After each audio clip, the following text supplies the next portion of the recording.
Hey, thanks for joining us for KARE 11 News at noon. We have Mace with us. You're here. We have a lot of developing stories to get you caught up on. We're talking about President Trump's overnight orders on diversity, equity, and inclusion.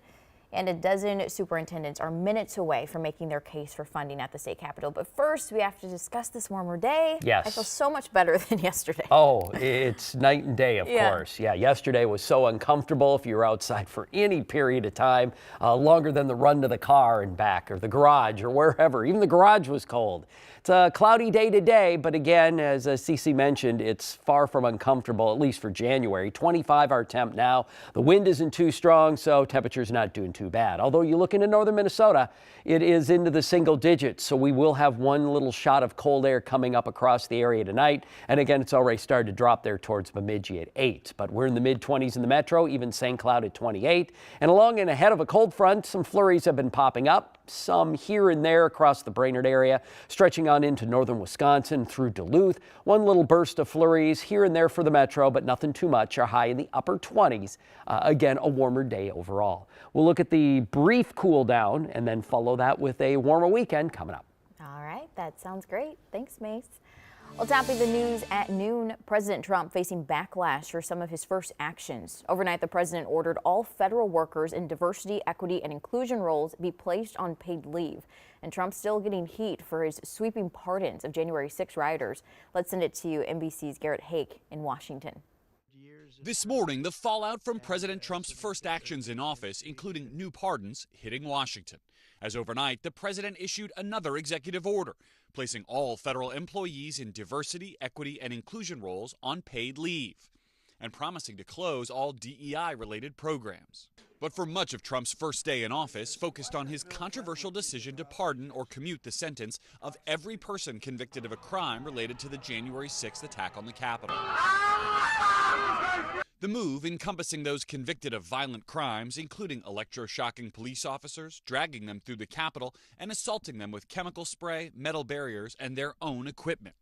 Overnight, two top police organizations, including the powerful Fraternal Order of Police, which endorsed Trump, condemning the pardons and commutations, writing, quote, "It devalues the sacrifices made by courageous law enforcement and sends a dangerous message." The president asked by NBC's Peter Alexander about one defendant, DJ Rodriguez, who pleaded guilty for assaulting D.C. police officer Michael Fanone with a stun gun and was sentenced to 12 years in prison.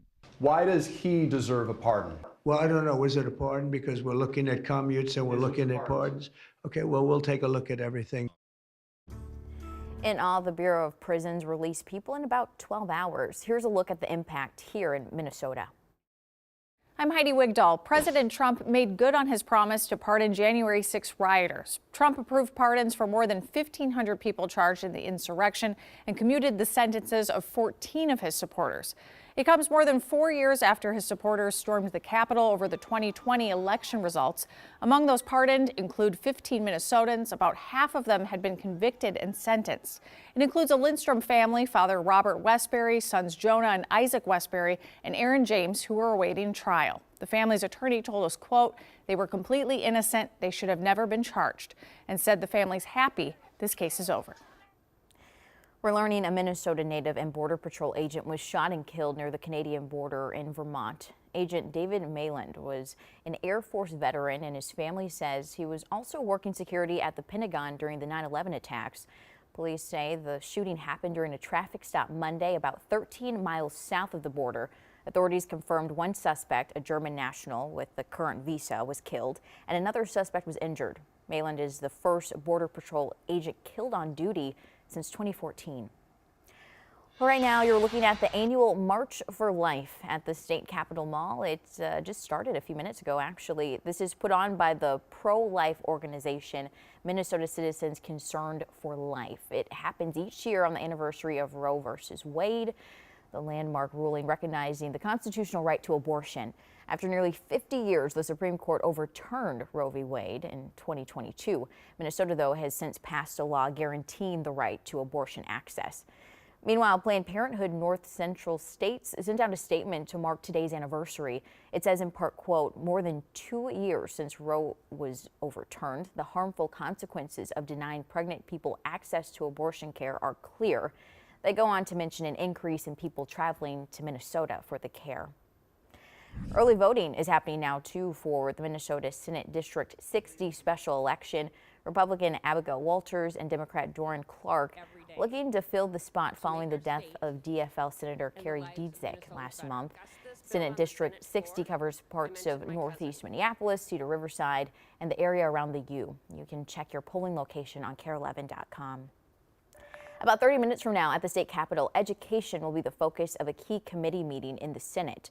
More than a dozen school superintendents and administrators will be testifying at the Committee on Education Policy about their issues and concerns with state mandates. Districts from across Minnesota will be represented, ranging from Anoka Hennepin to Minnetonka to Rochester Public Schools. The school administrators will be talking about the financial pressure they face and what they need from the state budget to remain viable. The committee will be led by both a Democrat and Republican under the Senate's temporary power sharing agreement.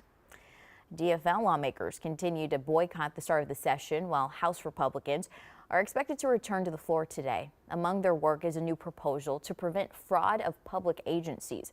For years, Minnesota has been plagued by cases, including Feeding Our Future, which has cost taxpayers millions.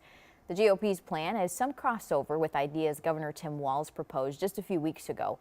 It includes stronger reporting requirements, better detection systems for lawmakers, and a new Office of Inspector General to investigate fraud. I welcome the fact that the governor has acknowledged this, but as legislators, we have to take our own due diligence and our own steps to do this, and this is a great way to do so. Right now, Democrats are suing to stop the GOP from meeting, but in the past, they've expressed willingness to tackle the fraud problem. Turning to the latest in our schools, districts must follow a new state law to implement cell phone policies. And this afternoon, we have a better idea of what that could look like in the St. Paul Public School District. During a meeting on the topic last night, the district says their policy would prohibit cell phone use during school hours. The district would give high schools the option to develop a plan with staff, parents, and students to allow phone use outside of class, though.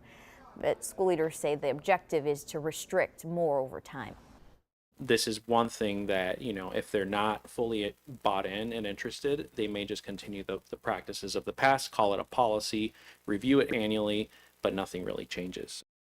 Students told the district they appreciate clear rules but are worried about limited communication with their parents. The board is expected to vote on the policy next month.